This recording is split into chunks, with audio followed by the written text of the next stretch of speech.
গাছের চেহারা দেখে আপনারা প্রত্যেকেই জানেন এই গাছটির নাম অ্যাগ্লোনিমা সিলভার বে। আবার অনেকে এটাকে চাইনিজ এভারগ্রিন বলে থাকে।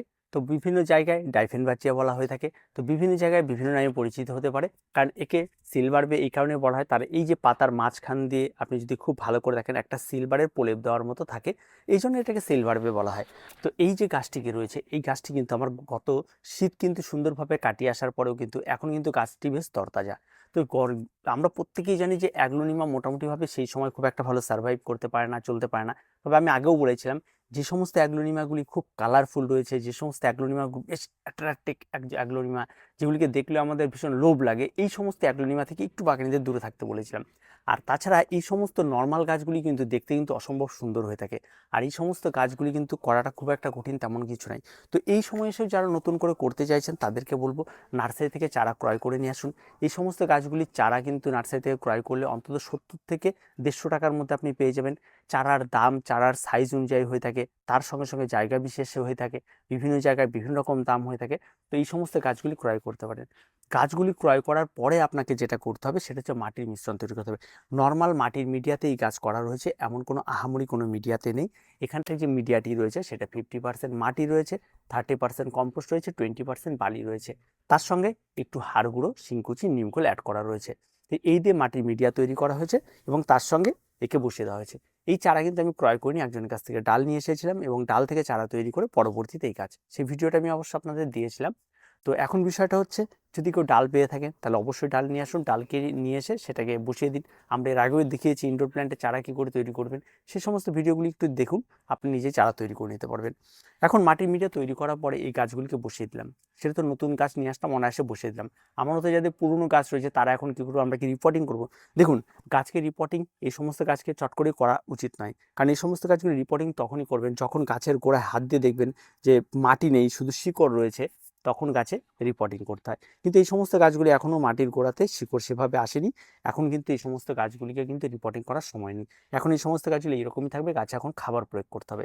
এই যাদের গাছ লাগানো হয়ে গেছে, অনেক পুরনো গাছ, তাদের কাছে খাবারটা কী হবে, হাড় গুঁড়ো, শিংকুচি, নিমখোল এবং আপনি যা যা আছে ভার্মি কম্পোস্ট হোক বা আপনার কাছে যেটা থাক সেইগুলো নিয়ে একটা মিক্স খাবার তৈরি করুন। সবগুলো সমান মাপে নেবেন, শুধু ভার্মি কম্পোস্টটা ডবল নেবেন, ঠিক আছে? বাকিগুলি যদি 1 চামচ করে নেন তাহলে ওটা 2 চামচ নেবেন। এই দিয়ে একটা সুন্দর করে মিক্স খাবার তৈরি করবেন।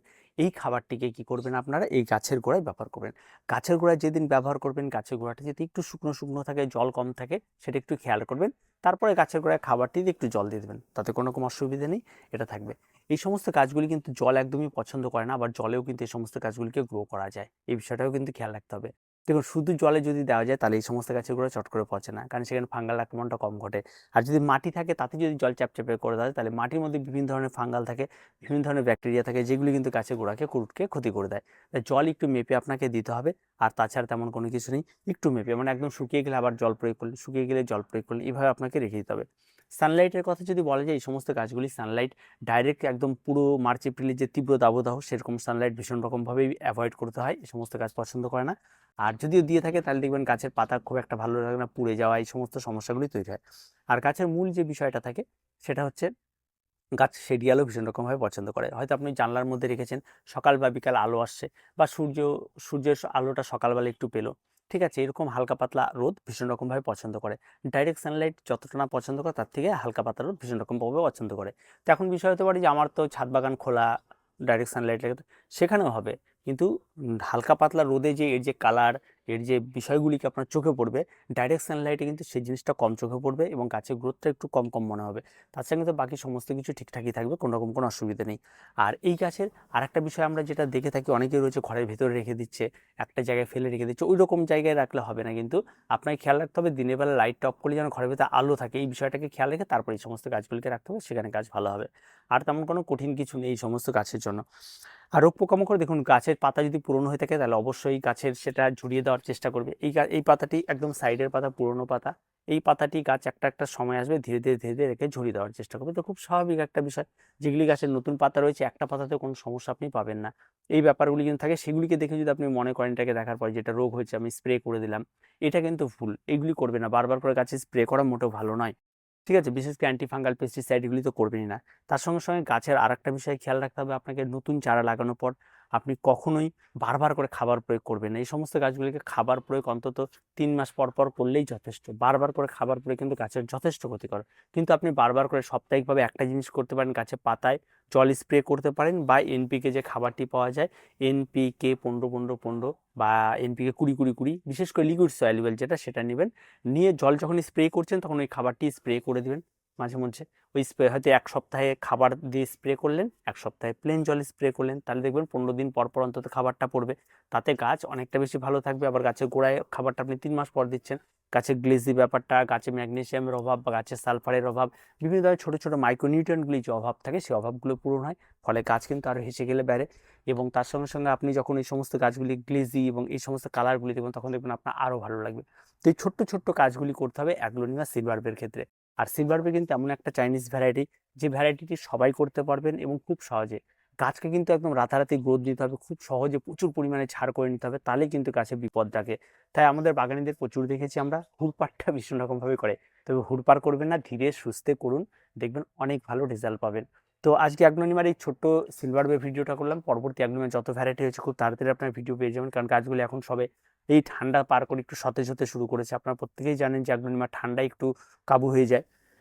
তো সেখান থেকে এই সমস্ত গাছগুলি এখন নতুন নতুন ব্রাঞ্চ ছাড়বে, নিচ থেকে নতুন নতুন পাতা ছাড়া শুরু হবে, এই সমস্ত কাজগুলি করবে।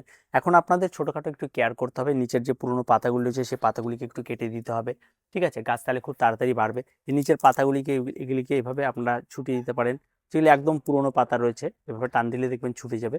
সেই সমস্ত পাতাগুলিকে একটু ছুটিয়ে দিলেন, গাছের শেপ কিন্তু তাতে ভালো হয়, ঠিক আছে? এভাবে আপনারা ছুটিয়ে দিলেন। আর এই পাতাগুলিকে যেখানে সেখানে না ফেলে একটা নির্দিষ্ট জায়গায় ফেলবেন। আবার এই পাতাগুলিকে যদি জলের মধ্যে রেখে দেন, তাহলে এখান থেকে চারাও তৈরি হয়ে যায়, রুট বেরিয়ে যায়। ও সেগুলি অত ঝামেলা, অনেক লং টার্ম, ঠিক আছে? যতটা ভাববেন হয়তো অন্যান্য ভিডিওতে খুব ইজিলি দেখাচ্ছে, জলের মধ্যে রাখার সঙ্গে সঙ্গেই এটা হয়ে যাচ্ছে, তেমনটা নয় কিন্তু। অনেকটা সময় সাপেক্ষ ব্যাপার সেই সমস্ত কিছু। তো ধীরে সুস্থে করাই সবচেয়ে ভালো।